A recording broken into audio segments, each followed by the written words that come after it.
segunda charla es lo que os decía al principio, una película que vamos a presentar, documental sobre Lorca en exclusiva, en primicia, en Granada, que se ha rodado en Granada, que ha dirigido Manuel Menchón, aquí a mi derecha en el centro, guionista, director de cine.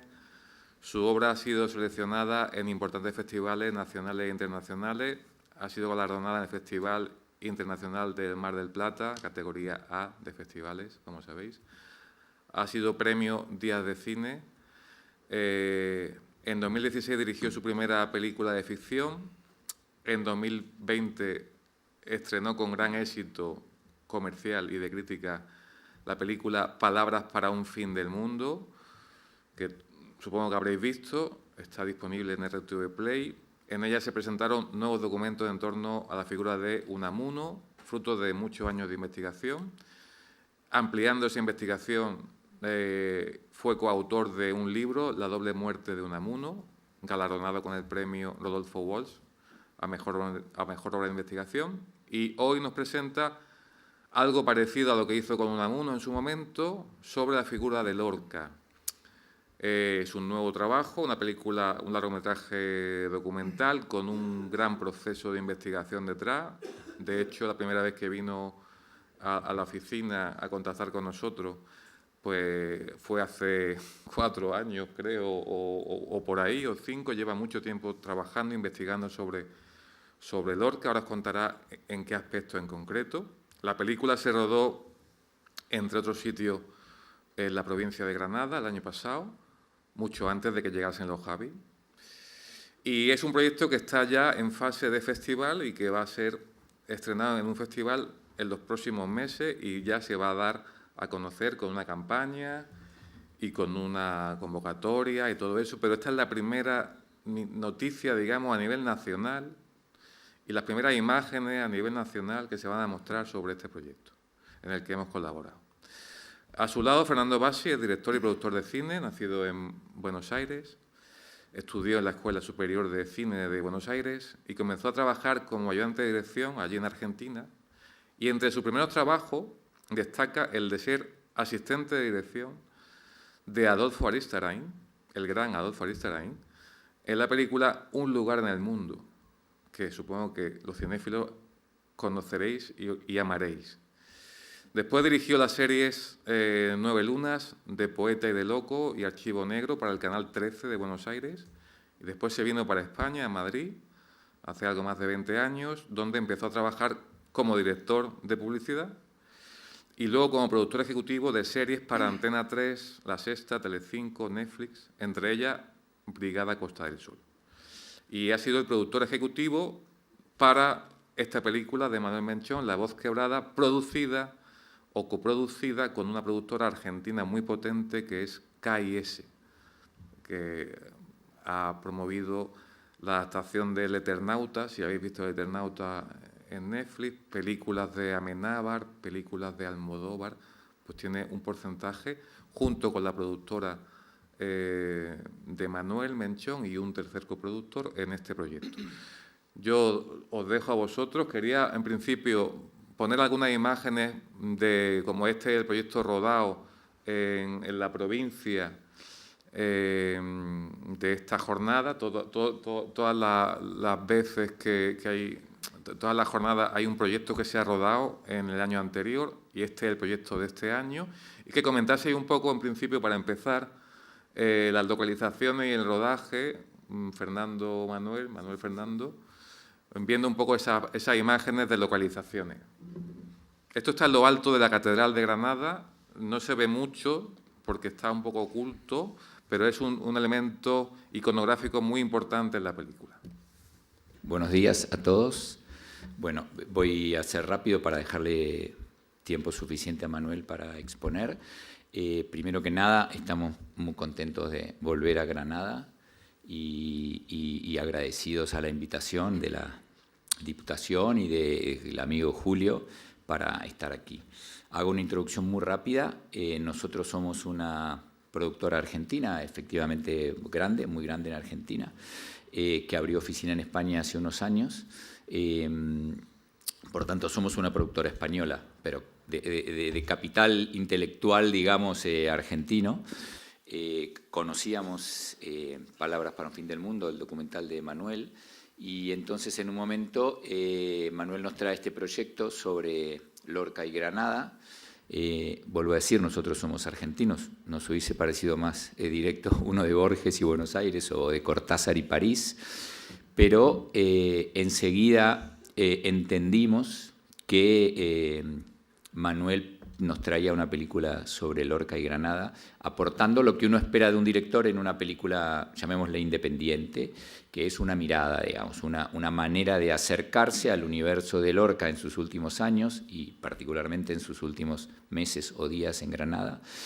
Y nos gustó, nos pusimos a trabajar, esto fue en San Sebastián del 22, o sea, hace ya 3 años, tuvimos la primera reunión ahí con Televisión Española, vimos que teníamos posibilidades. Entró Pantalla Partida, tercer productor de la película, y entramos en Televisión Española, entró Televisión Española, luego entró el ICA, y nos presentamos a selectivas y salimos primeros, o sea que nos dieron el 50% del presupuesto que habíamos presentado, o sea, el máximo posible, y luego la Junta de Andalucía, luego entró Canal Sur, Ayuntamiento de Madrid, y el año que viene, cuando estrenemos, va a entrar la Diputación de Granada. Y bueno, ha sido un proceso muy atractivo, nos hemos puesto a trabajar, hemos escrito un guión o un boceto de guión, porque esto es un documental, pero sí un boceto de guión que nos permitiera planificar el rodaje. Es una película de producción, digamos, de rodaje contenido, por decir así, pequeño. Hemos rodado 2 semanas enteras en Granada y 1 semana en Madrid, 3 días en plató y 2 días en las que las localizaciones supuestas de Federico en Madrid, antes de hacer el último viaje a Granada. Seguramente sabéis, vosotros granadinos, que Lorca estuvo en Buenos Aires en el año 33, fue uno de sus viajes más largos, estuvo 6 meses, se alojó. Nosotros en Buenos Aires tenemos una avenida que se llama Avenida de Mayo, que es un poquito como parecida a la Gran Vía de Madrid.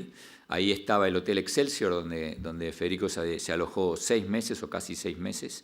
Luego pasó a llamarse Hotel Castelar y se mantuvo hasta el 2020, que cerró el hotel luego de la pandemia, se mantuvo la habitación donde estuvo Federico, no sé la palabra, pero en su formato original, digamos, se podía visitar la habitación de Federico. O sea que también, como todos sabéis, Lorca es un personaje mundial, pero particularmente su estadía en Buenos Aires fue muy larga y es muy recordada. Estuvo con todos los que las estrellas de aquella época. De hecho, se sabe que cenó con Carlos Gardel, que es nuestro cantante emblemático por definición.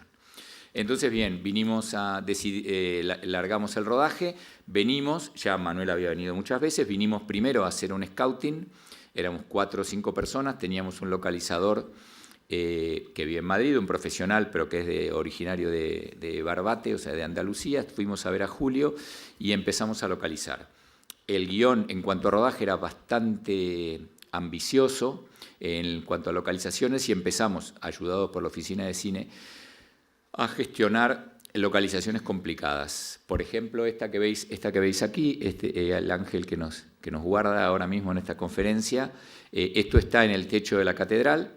Fue justo antes, esto fue el año pasado, en mayo del 24, justo antes, o junio, justo antes de que empezaran las obras de la torre. Tuvimos suerte porque no lo sabíamos y de hecho la primera reacción es no, porque van a empezar las obras. Bueno, con gestiones de la oficina, con el poder convencedor de Manuel Menchón, hemos llegado a tener acceso. Accedimos la primera vez que accedes es rarísimo porque vas por unas escaleras pequeñísimas que dices acá no vamos a poder subir las cosas, caracol, escaleras cerradas desde hace mucho tiempo, humedades, ¿no? Y luego llegas efectivamente a la azotea, vas por un pasadizo así que te vas como medio cagado, digamos, agarrándote ahí de los costados para no caerte, y llegas a donde ya puedes trabajar y donde se ve, bueno, este ángel que corona la ciudad y que, como decía Julio antes, desde abajo no se ve mucho, digamos, desde abajo se ve más el tamaño de la catedral y la torre que esto. Bueno, ese fue un rodaje muy... Entonces vinimos un día, localizamos, nos pusieron unas ciertas condiciones propias de las visitas a la catedral, el turismo, cosas que teníamos que atender. Y bueno, y fue muy bien. Luego, ya que tenemos la foto ahí, subimos al rodaje, el menor equipo posible, esto lo sabéis, digamos, al final te dicen que suban solo 4 o 5 personas, después dice, pues bueno, una más que tiene que subir, pues uno que sube con agua, porque era junio y hacía, lo sabéis, en Granada 50 grados al sol, entonces al final terminamos siendo, pues, no sé, 15 personas ahí arriba y el ángel, y rodamos, teníamos... Desde ya subimos con un super tele, porque ya que estábamos ahí había muchas cosas para rodar. Y fue muy bien. La verdad es que hay que decirlo, el apoyo de las autoridades de la catedral fue máximo. Y bueno, en la película cuando la veáis el año que viene, veréis que tiene efectivamente una presencia real y simbólica el ángel en el universo lorquiano y en el universo de la película. Y vale decir que, bueno, para nosotros argentinos, digamos, era un ángel más ahí en una catedral más. Manuel estaba muy contento y muy emocionado de que hubiéramos llegado a rodar ahí. Luego, pasamos a la siguiente localización. Bueno, esto que veis aquí es una chopera, camino a Fuente Vaqueros. Bueno, en Fuente Vaqueros, vaya, sí, bueno, camino porque teníamos que meternos por unos caminos ahí difíciles, de difícil acceso. Bueno, es un decorado también muy importante en la película, donde, bueno, se presentan varias cosas pasan ahí en la chopera. Lo veréis, está el espíritu y la sombra de Lorca, digamos, recorriendo esos bosques, e inclusive había muchas acequias. Conseguimos en este lugar que hubiera un encargado de los campos y nos habilitara el funcionamiento de las acequias, cerrarlas, abrirlas. En la película el agua tiene mucho valor otra vez simbólico, fotográfico, y fue un rodaje muy bueno. Además aquí hicimos unos planos en carretera bastante delicados, digamos, porque teníamos nosotros un equipo técnico reducido, teníamos unos cuantos colaboradores locales, no tanto seguramente como la Sociedad de la Nieve, porque nosotros éramos 15 de equipo en total, pero bueno, el maquinista de la película es un chico, Carlos Martínez, un chico granadino que vive en Madrid, pero bueno, estaba feliz de venir aquí, y todo su equipo de colaboradores, que para una película pequeña era bastante importante porque estábamos en el medio de barros y cosas, y había unos travelings largos que montar. Y luego pusimos la cámara arriba de un coche y con pocos medios, y todos estábamos diciendo que no se caiga porque íbamos por unas rutas llenas de pozos, pero la verdad es que fue un rodaje muy feliz el de Granada. No se cayó nada, no se cayó nadie, y bueno, solo hacía mucho calor, lo sabéis, era junio y hay mucho tráfico en Granada. Eso es para nosotros, claro, decimos, bueno, en la provincia pues habrá 2 o 3 coches, pues salir de Granada era una complicación. Bueno, la universidad fue una gestión muy cuidadosa de Manuel. Manuel estaba convencido que teníamos que poder entrar en la universidad y rodar ese techo y rodar ese espacio. También para él era muy importante a la hora de contar la relación poética amorosa de Lorca con Granada, poder estar ahí dale. Esto es la madraza, esto es la cúpula de la cuba de la madraza. Vale, gracias, sí. No, es que no me salía el nombre madraza, estuve a punto de decir almadraba varias veces y por eso me callé. Bueno, esta fue una gestión delicada, porque otra vez el traveling ahí en este sitio como histórico y casi intocable se consiguió. Manuel gestionó muy bien la relación con la universidad, y también nuestro localizador hablaba el mismo idioma, digamos así, lo hemos conseguido. Entonces, durante un par de horas, ya no sé, 3, 4 horas o 5, en lo que fueran, nos pusieron unas limitaciones, las cumplimos, se cerró el acceso al público en ese momento y pudimos rodar un mediodía. Muy bien, y de verdad en la película tiene un valor mágico, digamos, no solo histórico, conceptual, de lo que sabemos, digamos, de la opinión que tiene Lorca respecto a la expulsión de los moros en España en general, digamos, ¿no? Que me imagino que es conocida, que seguramente coincide con la de muchos de nosotros, pero además se ha logrado, digo yo, transmitir la magia de ese espacio a la película y nos ha hecho muy bien poder rodar ahí. Sí, otra vez la universidad chapó. Bueno, aquí creo que no pudo venir Juanjo, que es el responsable directo de la Huerta de San Vicente. Aquí hemos rodado mucho, creo que hemos rodado 3 días separados porque también teníamos que atender a los horarios de visitas. Entonces, hemos rodado en el exterior de la Huerta de San Vicente, tanto de día como de noche. Hay un momento en que se cuenta cosas que pasaron en la noche en la huerta. Sabéis que la huerta es la casa, bueno, lo sabéis, claro, la casa de veraneo de la familia, y Lorca había venido para el santo de su padre, y entonces no estaban en Fuente Vaqueros, en el campo, sino que estaban aquí en la casa de veraneo. Tuvimos mucho apoyo, mucho apoyo total. Hubo también que hacer algunas gestiones, ya no me acuerdo con qué autoridad, pero tenía que ver como al ser un ente oficial y nosotros queríamos rodar por la noche, había que oficializar el pago, digamos así, de las horas extras del personal, digamos, cosas técnicas, administrativas, que no nos ponían problemas reales. Nos decían, pues sí, venid, haced lo que queráis, por decirlo de una manera, pero había formalismos que cumplir, y ahí también Julio participó mucho hablando con las personas apropiadas para que alguien levante el teléfono y diga, sí, autorizo estas horas extras. Ya no me acuerdo si las pagaron en cualquier caso el ayuntamiento o se las pagamos nosotros al ayuntamiento, porque no estamos hablando de mucho dinero, pero sí hacía falta una... Sobres no. Pero sí, todas transferencias, todas transferencias. Pero sí hacía falta que alguien dijera, me interesa que esta productora consiga lo que quiere de la Huerta de San Vicente. Y luego también pudimos rodar en el interior, donde también nos dieron muchísimo apoyo. Había una exposición puesta en las paredes, una suerte de pegatinas, en una exposición artística. Eso no nos dejaron quitarlo, digamos, tuvimos llegado el momento que borrarlo en pospo, pero fue una tarea fácil. Y pudimos acceder a la habitación de Federico. Tuvimos que ser muy, muy cuidadosos, pero un poquito como todo. O sea, eres cuidadoso la primera hora, la segunda hora, luego ya la tercera hora, pues ya entra más gente, tal. Bueno, lo que veis ahí, hemos hecho una impresión nueva del cartel de la barraca, y fue un rodaje precioso. Rodamos de día, de noche, y fue divino.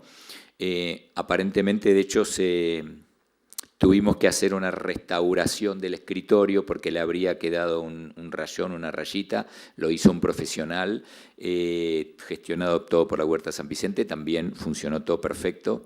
Fue un placer. Y Juanjo, creo que se llama García, sí, Juan José García, que es el responsable, todavía es para nosotros una ayuda fuerte.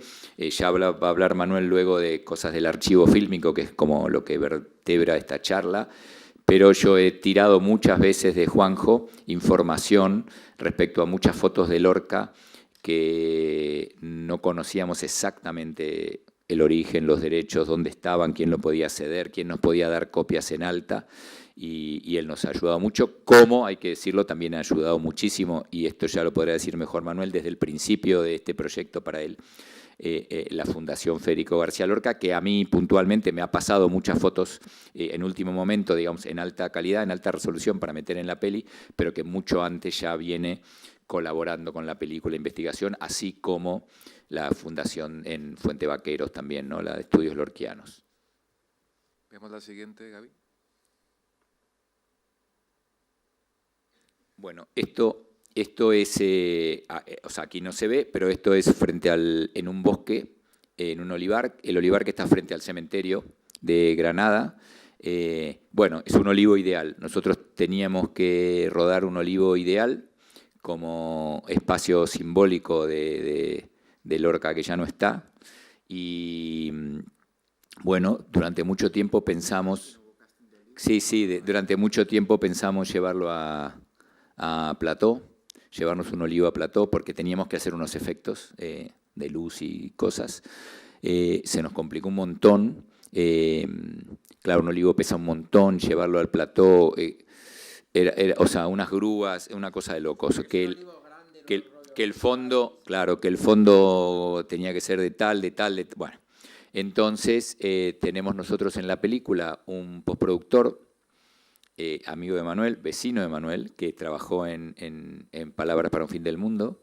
Es un chico, un señor ruso, y que hace, ya lo veréis cuando veáis la película, o si veis o volvéis a ver Palabras para un fin del mundo, hace postproducción en forma casi manual, analógica absolutamente, y él vino a rodaje con su cámara además para rodar muchas cosas que hay en la película de pequeños insectos, y luego un día de 50 grados, nosotros estábamos rodando no me acuerdo dónde, él llegó al cementerio y se fue a recorrer hasta que encontró este olivo, y volvió a la base casi deshidratado, o sea, empapado en sudor literal, o sea, del pelo a los pies, era agua el tío. Claro, en Rusia hace normalmente 5 grados bajo cero, digamos, no 45.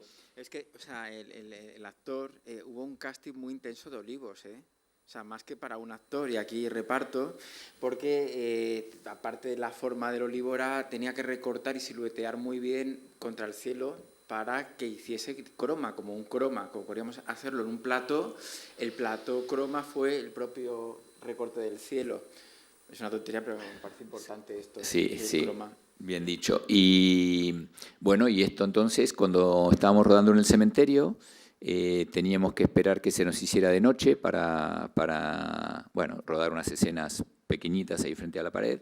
Y aprovechamos entonces el final de la tarde para rodar esto, que se rodó, bueno, con la cámara fija y en alta resolución, porque sobre eso tenemos que hacer bastantes efectos luego. Bueno, funcionó muy bien también el apoyo en Granada del ayuntamiento, de la policía, de Loli, que es la persona que gestiona los permisos, pero bueno, permiso para este olivar no teníamos, porque lo acabábamos de encontrar. Entonces yo me acuerdo que me quedé con el coche ahí en el camino y de hecho pasó la policía, ¿sí? Y yo estaba como solo en el medio de la nada y estaban estos tíos ahí 200 metros adentro rodando este olivo. Bueno, salió bien y cuando veáis la película veréis que el olivo también tiene una presencia. Claro, diréis, joder, si todo tiene tanta presencia, o sea, la película dura 6 horas, pero no, de verdad.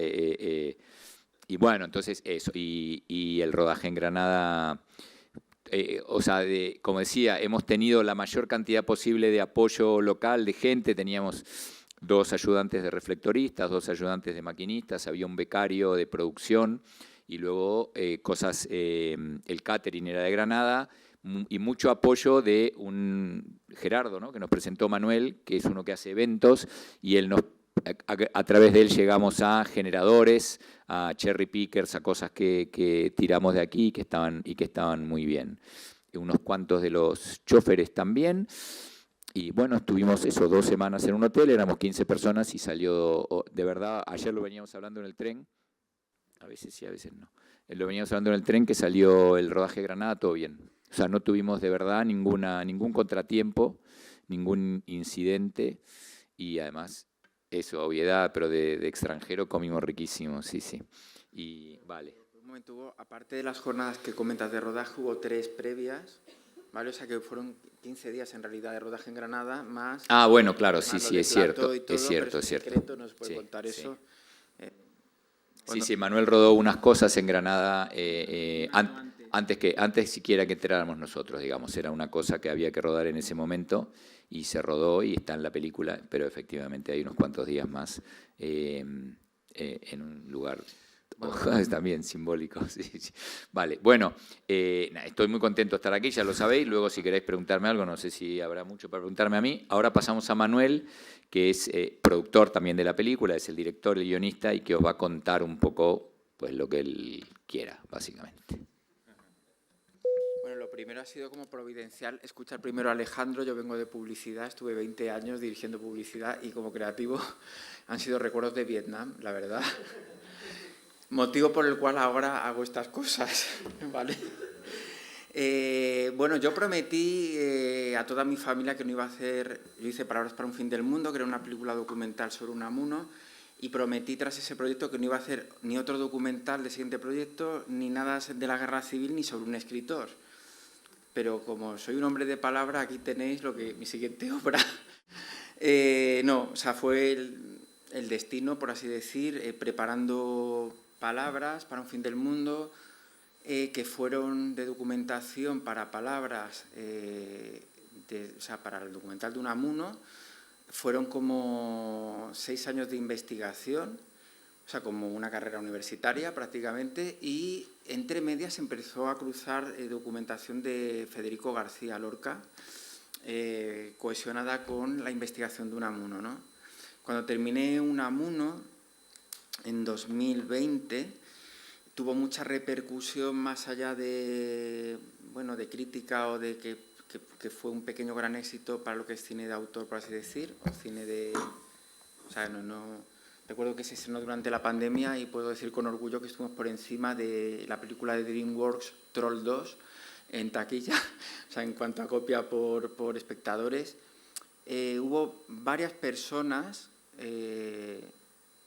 porque la película se empezó a presentar en universidades de todo el mundo, gente de universidades norteamericanas que pasaban Palabras, me escribían o tenían conferencias conmigo de por qué no haces esto sobre Federico García Lorca. Y lo primero, el input primero que me viene es ya hay mucho de Lorca, Lorca otra vez, qué pereza, o sea, me entendéis, ¿no? Alguno me entiende aquí y alguna me entiende. Pero es verdad que repasando lo que había de Lorca, suele ser todo como muy antiguo. En el terreno de la ficción, lo que hizo Juan Antonio Bardem es muy brillante, pero claro, es de los 90. Y en el terreno documental es como un poco pobre a nivel audiovisual, ¿no? Entonces... Me lié la manta a la cabeza, empecé a documentarme intensamente con todo lo que ya había acumulado desde Unamuno, desde 2015. Empecé a investigar, prácticamente terminé la investigación hasta el año pasado. O sea, he estado, no sé, 8 años investigando. No va a aparecer todo en la película, lo digo ya. La película está focalizada en un terreno muy concreto, con un carácter muy concreto, en un tono muy concreto, del cual no voy a hablar hoy. No voy a hablar de contenido, eso ya lo veréis. Y decidí lanzarme a la piscina. Luego, por otra parte, si habéis visto Palabras, y quien no lo haya visto lo comento, a mí hay algo, yo amo el cine, me gusta el cine, y la mayoría de documentales que se hacen no son cine, suelen ser reportajes televisivos, en su mayor parte son bustos parlantes que se llaman, son entrevistas, que son algunos muy interesantes como testimonio, pero no tienen en sí, en mi opinión, un gran valor cinematográfico en cuanto al lenguaje. El documental, como género cinematográfico, es el primer género cinematográfico. Los hermanos Lumière inventan el cine con el documental. Y el documental, si sois cinéfilos, si veis bastante documental, es tal vez el género cinematográfico en el cual más se puede experimentar a nivel narrativo y formal al margen de la publicidad. En la publicidad se puede experimentar bastante cuando la agencia no te da mucho por saco, y el documental te permite jugar mucho con montaje, con la forma narrativa, con el guión y cómo usar los materiales a nivel de sonoro y visual, ¿no? En Palabras para un fin del mundo, la base de la película era, bueno, lo extraordinario de la narrativa, por así decirlo, lo diferencial, es que no hay bustos parlantes, no hay entrevistas y no hay voz en off omnisciente. Es decir, no es como los documentales de la 2 de el jabalí ataca a la presa, o sea, no hay eso, no es la voz de Dios que oye y que narra, sino que en el caso de palabras, y aquí en el documental de Lorca doy un salto más allá, lo cual es muy difícil a la hora de contar la película, es que tiene tres patas. Por una parte es la base del guión, son los documentos reales de los personajes históricos, lo cual implica que no hay manipulación, porque son directamente telegramas, cartas, comunicaciones internas a nivel político de todo el entramado, que los actores no es que doblen, interpretan al personaje. De hecho, al reparto que tenemos, del cual no puedo hablar, que es la leche del reparto, han interpretado estos personajes, solo que a ellos no se les ve. Se ve las imágenes de filmación o fotos o los documentos, ¿no? Por otra parte, como Base acaba de contar, hay un gran componente de rodaje que se imbrica con esos documentos y también se imbrica con el material de archivo fílmico que ahora veremos. En este caso, el rodaje de Unamuno, o sea, de Lorca, ocupa más metraje que el de Unamuno y es un rodaje que tiene bastante postproducción y bastante FX.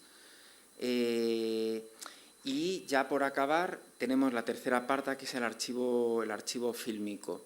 En el caso del archivo fílmico de Unamuno, mi propuesta era ver imágenes de la Guerra Civil y del previo de la Guerra Civil que no hubiesen sido ya vistas previamente y, sobre todo, utilizarlo de manera cinematográfica, porque habitualmente los documentales, los de bustos parlantes y televisivos, utilizan el archivo para rellenar.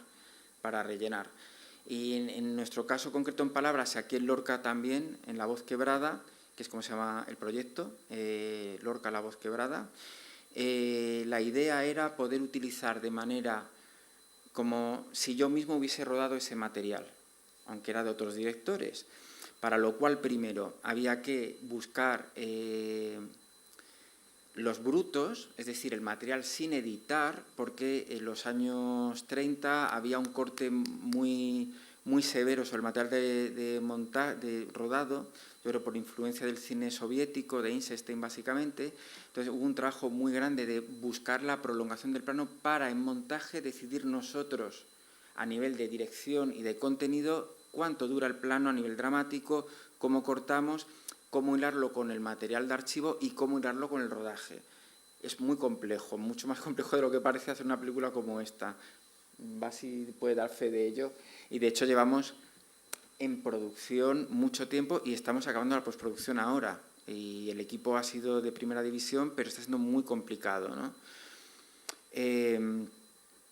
Entonces, para buscar el material de archivo fílmico hemos tenido que vamos, os lo digo ya, las cifras dan un poco de vértigo. Para que os hagáis una idea, tenemos material en esta película, material fotoquímico, no de fotos, fotoquímico, filmaciones, de más de 28 archivos y filmotecas, o sea, archivos privados y filmotecas de todo el mundo. ¿Por qué 28 si ocurre en España, en Granada, etc., etc.? Pues porque, como sabéis, aquí ocurrió algo llamado Guerra Civil, ¿qué pasó? Que la mayoría de material fotoquímico que hay aquí es de propaganda del bando vencedor. Sucede otra cosa que poca gente conoce, que es que cuando la Segunda Guerra Mundial termina, a los meses de acabar la Segunda Guerra Mundial, la Filmoteca Nacional, casualmente o no, arde, ¿vale? Y parte del material fotoquímico que vincula directamente al régimen de Franco con la Alemania nazi y con la Italia de Mussolini, ese material arde, casualmente. Entonces, hay que buscar en filmotecas de otros países, de otros planetas, se va a decir que también, materiales, ¿por qué? De exiliados republicanos que huían con las filmaciones. No tenían por qué ser de carácter político, podían ser filmaciones domésticas, pero claro, era gente que huía con sus cámaras y depositaron luego, posteriormente, en diferentes filmotecas de todo el mundo, su material para preservarlo, ¿no? Y también el material que vinculaba en esa primera parte de la Guerra Civil, en la que había una alianza clara entre Alemania e Italia con España, buscar todo eso para buscar esos prolegómenos del inicio del golpe militar. Entonces, la búsqueda de archivo ha sido brutal. Hay que añadir en este caso que, como decía, que hay que imbricar la narrativa de los documentos, del material de archivo fotográfico, del rodaje. Claro, aquí a diferencia de Unamuno tenemos a Lorca. Visualmente no tiene nada que ver Unamuno y Lorca, como os podéis imaginar. En Unamuno era una imagen más austera, más, bueno, un señor de Bilbao que vive en Salamanca, os podéis imaginar, ¿no? Aquí, sin embargo, es Federico, ya sabemos. Entonces había que buscar también material fotoquímico que buscase esa poética de la época, no solo de Federico, sino de las vanguardias de los años 20, que también influyeron mucho en la poesía de Lorca, ¿no? Entonces, bueno, ya lo veréis, ha sido un trabajo ingente. Contamos en la película con cineastas como con el archivo personal de Valdelomar, que habrá planos nuevos. Es que prefiero no hablar mucho de esto todavía, ¿vale? Pero va a ser un festín, yo creo, visual para los espectadores. Y luego, ya nuestra película va sobre Lorca.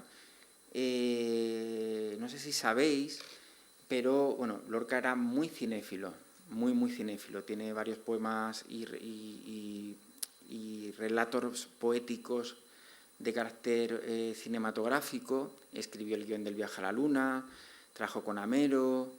El perro andaluz, ya sabéis que era un homenaje a él o un insulto a él. Y muchos poemas de Lorca son puro cine y puro color y puro ritmo, o sea, es cine.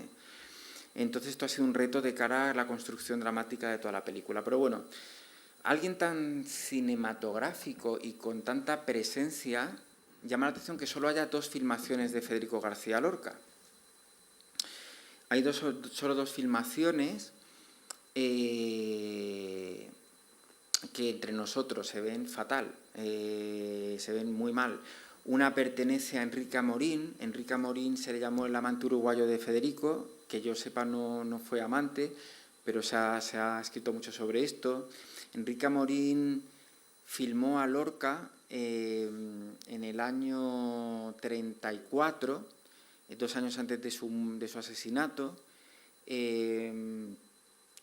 Entonces, es una filmación muy improvisada, y supongo que la tendréis en la cabeza. Aparece con un cuello, no lo he traído, pero ya lo veréis, en la película, con un cuello cisne, con un cuello largo, con una chaqueta, con una americana, y Amorín lo filmó con una cámara de 16 milímetros.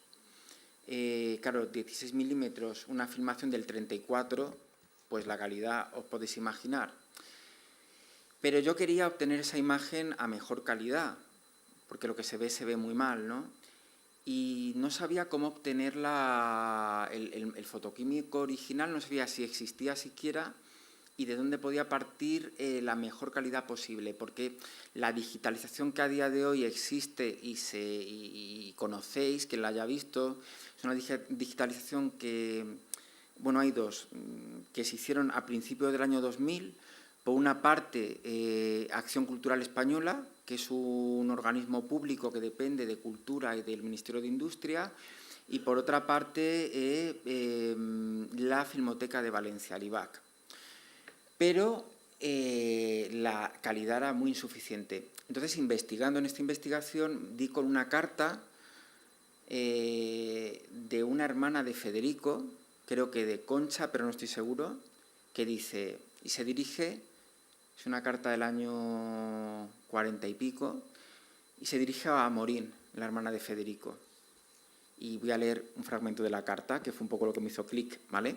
Dice, hace ya algún tiempo que vino a visitarnos un joven, habla de Menganito de tal, no voy a dar nombre, quien nos habló cariñosamente de usted, habla de Amorín, y de la amistad que le unía con mi hermano Federico. Nos dijo que usted poseía un pequeño film en el que aparecía nuestro hermano y que él creía, dada su bondad y devoción por Federico, que no tendría inconveniente en enviarnos una copia.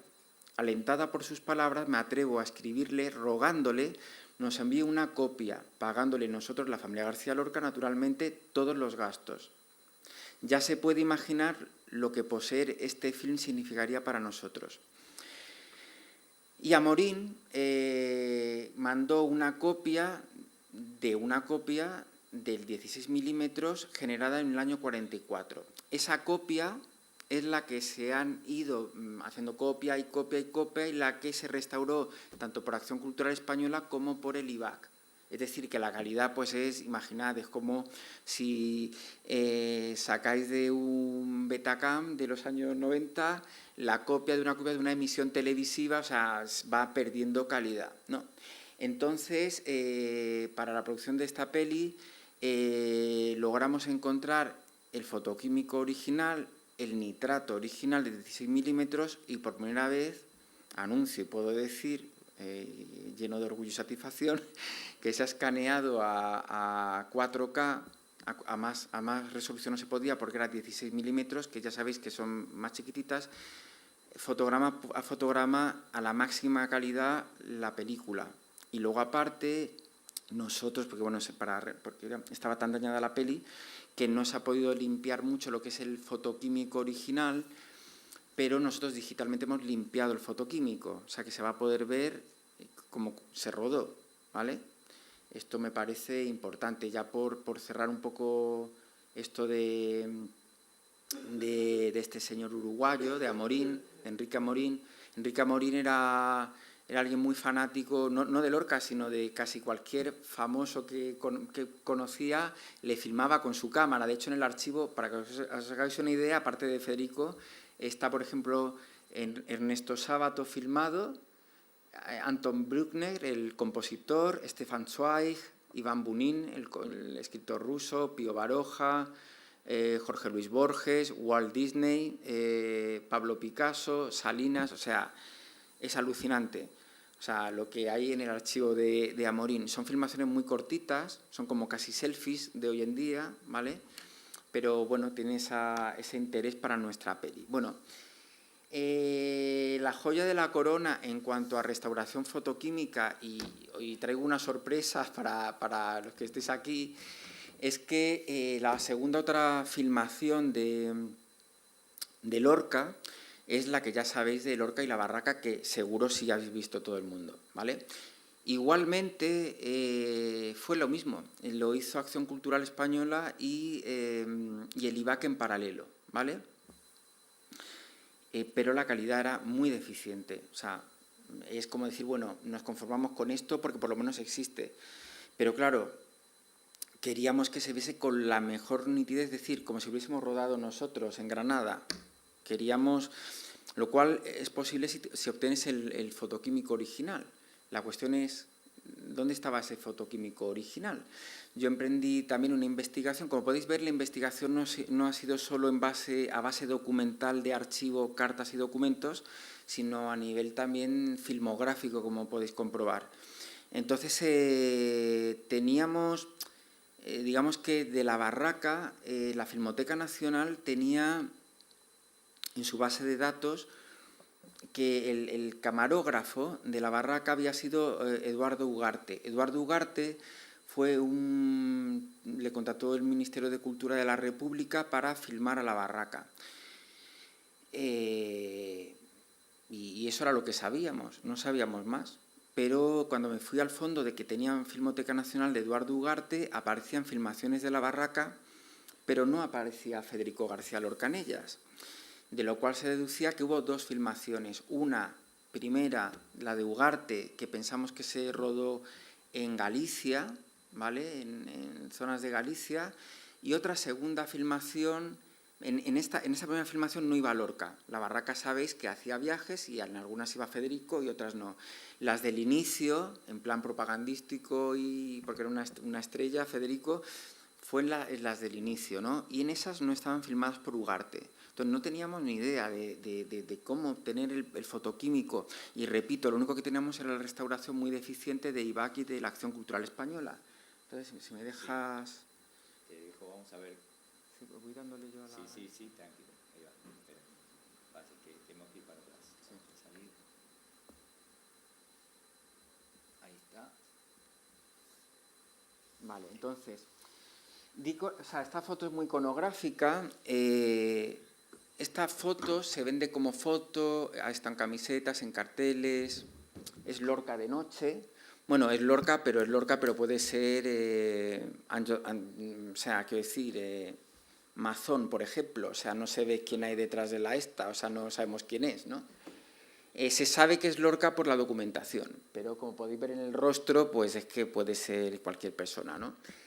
Entonces, en el archivo del Reina Sofía, que es donde está esta foto, que repito, es un fotograma de la filmación de la barraca, ¿vale? Lo que aparece es que es de autor anónimo. Claro, digo, joder, si lo ha filmado Ugarte, pero esto está filmado, pero no sabemos quién lo ha filmado, para intentar llegar al nitrato, ¿no? Entonces,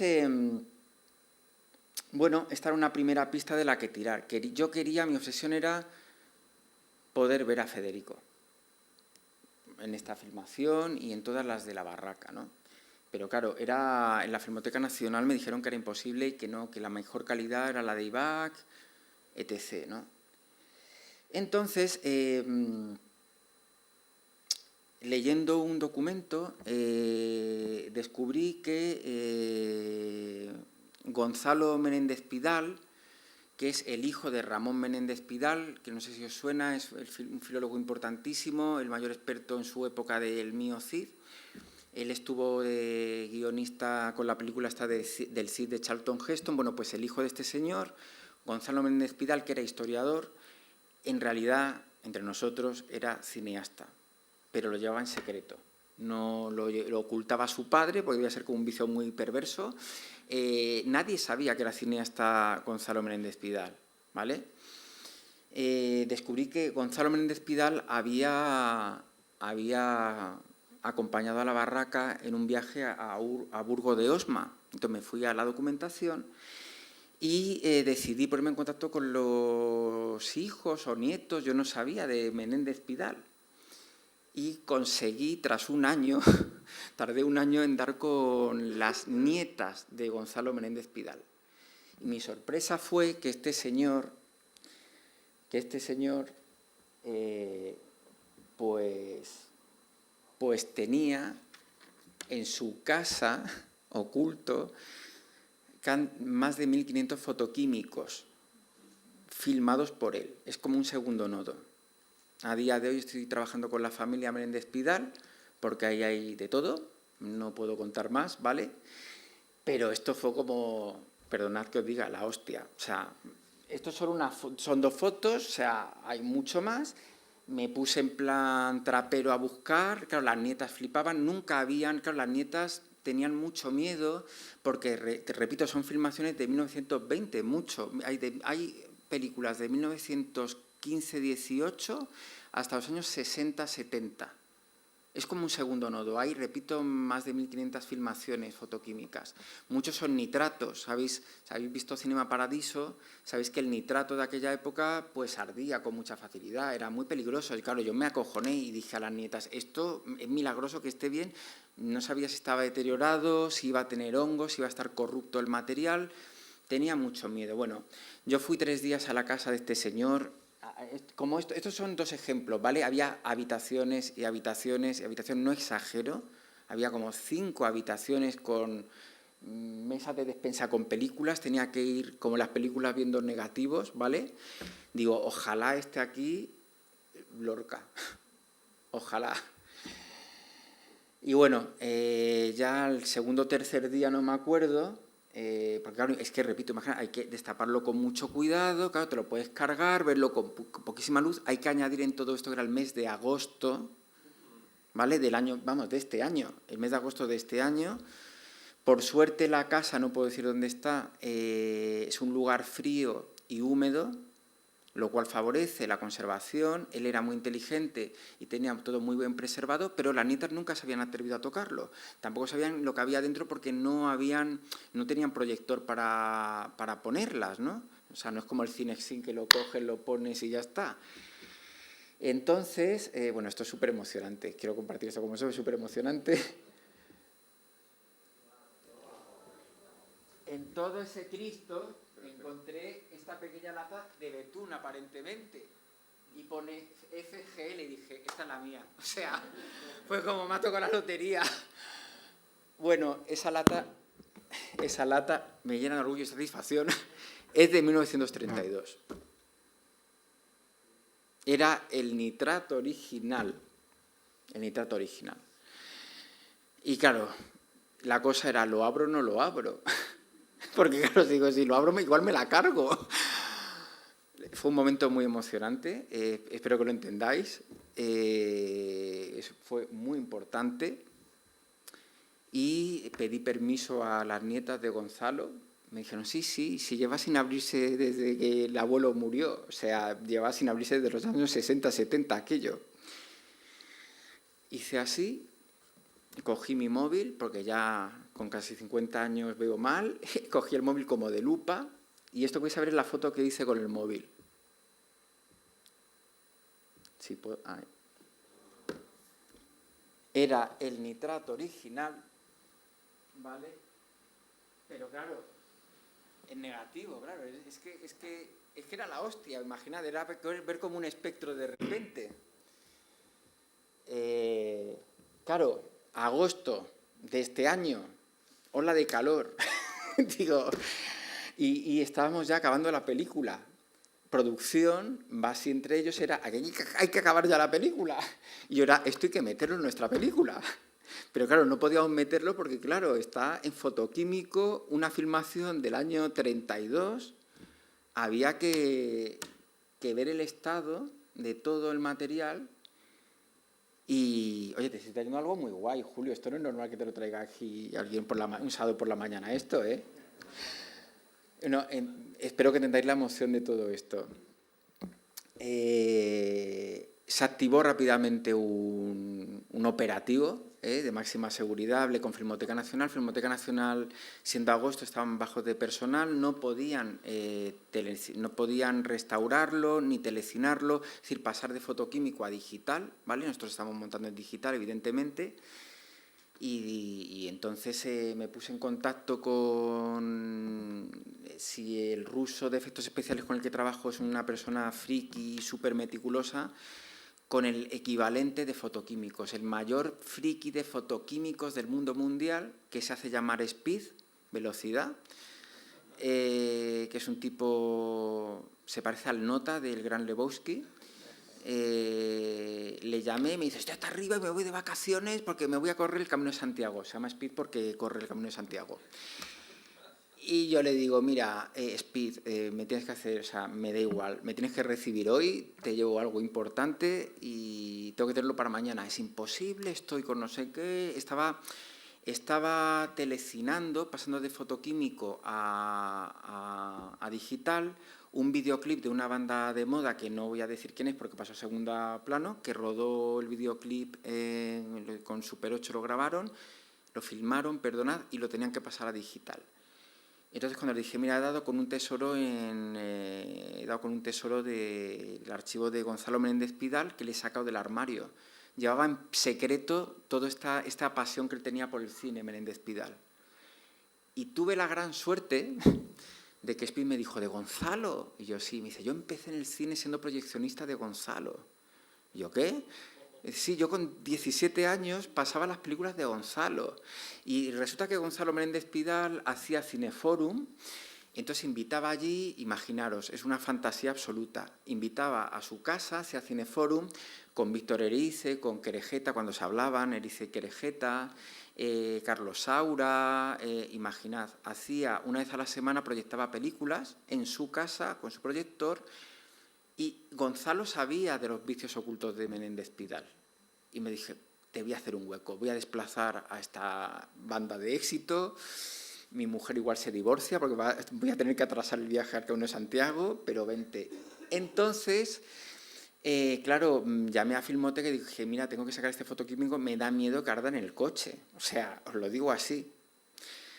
Entonces pedimos la máxima tecnología de Filmoteca Nacional para hacer el traslado de esta casa que estaba por tomar por saco del estudio de Speed. Y he aquí la máxima tecnología para impedir que un nitrato arda en agosto de Madrid, ¿vale? 40 grados, ¿vale? En un coche. Y claro, con muchísimo cuidado, imaginad, que digo, o sea, como nos pase algo, primero que podía arder el coche. Eso es lo primero. Y bueno, podéis ver la ola de calor, habitualmente vamos bien vestidos, no vamos en bermudas, pero con ola de calor en Madrid vamos con bermudas.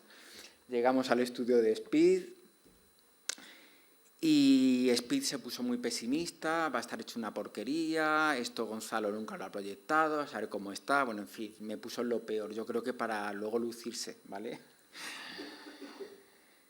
Y bueno, todo esto que yo lo hacía con cuidado, con tal, Speed para él la película es como, no sé, como su gato, su perro, las películas las trata así como mucho cariño, pero como hay que tratarlo, vamos, como un veterinario, un animal que está enfermo. Entonces cogió ahí el señor la mano y empezó a coger empalmes y fue la primera vez que empecé a ver qué había. Y amigos, amigas, estaba toda la filmación de La Barraca, el nitrato original filmado en el año 32. Es milagroso que esto exista, os lo digo, esto ha sido algo providencial, yo pensé que estaría, o sea, es que no había copia de esto. Y quiero que veáis la diferencia de fotogramas. Esto es como se ve hoy en día en la copia de IBAC y de Acción Cultural Española, pero por favor mirad cómo se ve ya no se ve que es Carlos Mazón, se ve que es Federico García Lorca, clarísimamente.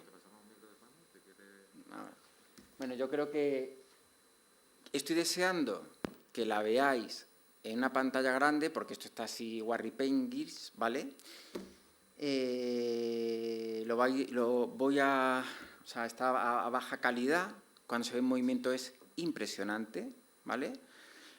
Yo quería, por favor, pedir si se pueden quitar las luces de aquí arriba. ¿Sí? Vale, y ahora lo vais a ver a poca calidad, pero voy a regalar unos segundos.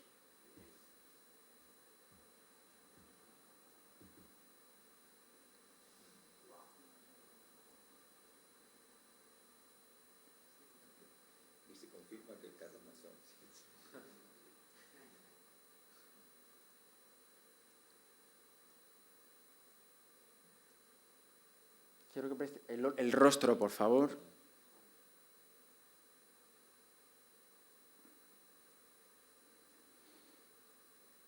¿Podemos encender un momento la luz? Gracias. Bueno, es escalofriante. Esto es un pequeño ejemplo. Esto es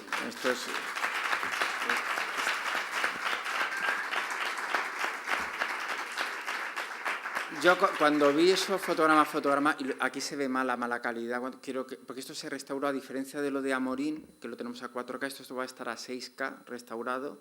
Repito, fotograma, limpiando cada imperfección. Aquí no se ve bien, pero en cine va a ser resucitar a Federico, yo creo. Es solo un plano, hay más planos, ¿vale? Esto es muy importante, realmente. Es un pequeño ejemplo. ¿Qué pasa? La restauración que se hizo en los años, a principios de 2000, la tecnología no permitía escalar a tal resolución, los sistemas de escaneo digital han mejorado en poco tiempo una barbaridad, digamos que ahora estamos en el mejor momento. Speed es un genio en esto, coincidió que conocía a Gonzalo, lo hizo con un mimo brutal, o sea, fue una serie de casualidades enormes. También que no tuviese corrosión del negativo, del celuloide, y que el nitrato no ardiese de camino al estudio, básicamente, ¿vale? O sea, fue un cúmulo de suertes. Al lograr escalar a 6K, nos hemos encontrado más sorpresas. Y es que, como habéis visto, que lo mal que se veía anteriormente, todo oscuro, pasa lo mismo con todos los planos de La Barraca. Y hemos descubierto en varios planos que se ve a Lorca trabajando como un currito más en La Barraca y con los compañeros, cosa que nunca se había visto hasta ahora. Hay más planos, pero solo voy a poneros otro, ¿vale? Porque tenéis que venir a ver la película. ¿Podríamos apagar? A ver, ¿podemos apagar arriba, por favor?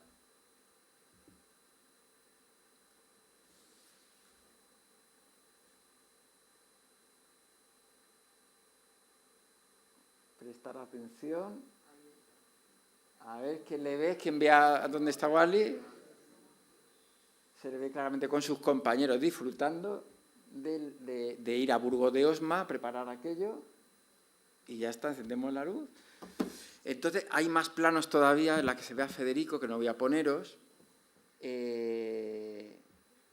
de esas cosas que ha sido realmente... Bueno, quiero ver un momento... O sea, un momento la... Sí, ¿cómo? No se ve. Esto, ¿Qué quieres que ver? Esto. A ver si... Esto. O sea, como veis, la diferencia es monumental, es decir, es enorme con todo el material, ¿no? Entonces, bueno, esto es un pequeño ejemplo. Hemos hecho lo mismo con el material de Valdelomar, hemos hecho lo mismo con material de Granada, de los años 20 y 30, antes de la guerra y durante la guerra. Tenemos filmaciones que nunca se han visto, aparte de toda la filmación, FX, documentos. Hay que verla en cine. O sea, esto no es un señor hablando en plano medio siesta, ¿vale? Esto va a ser muy bonito. Así que nada, no sé si tenéis preguntas. No, brevemente, espera. Espera. Ya que estamos... Ahí está, brevemente, ya que le he hablado del archivo, yo voy a poner mi parte. Es que la película tiene archivos de muchos lugares del mundo. Tenemos archivos que han venido de Bielorrusia, material fílmico, o mismo de Rusia, que, claro, ahora no se puede hacer pagos a Rusia, ni a Bielorrusia, porque te meten preso. Bueno, en realidad el banco no te permite hacerlos. Entonces, por suerte, en Brasil ha ganado Lula, por suerte, y entonces lo pudimos hacer desde Brasil. Si todavía estuviera el peronismo en Argentina, lo podríamos hacer de Argentina, con Milei mediante, se sabe que no tenemos nada que ver con Rusia. Entonces hemos pagado desde cuenta, tuvimos que abrir una cuenta de banco en Brasil, bla, bla, para poder traer ese material.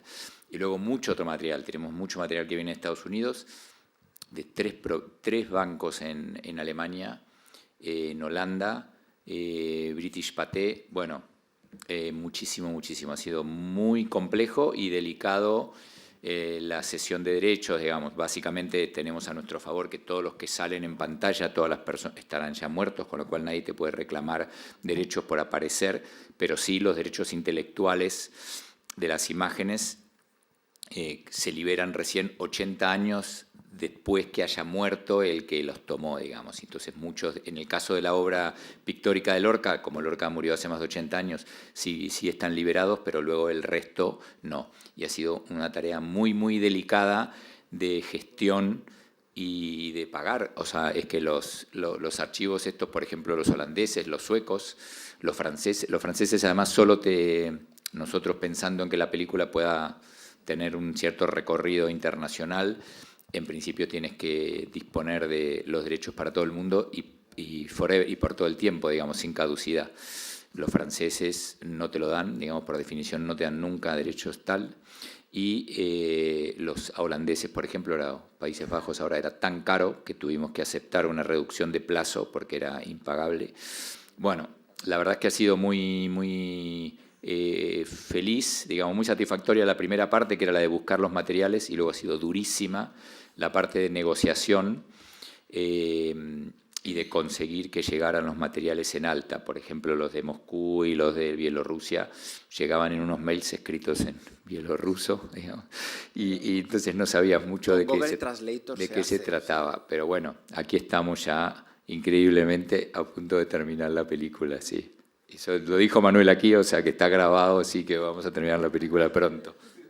Muchísimas gracias.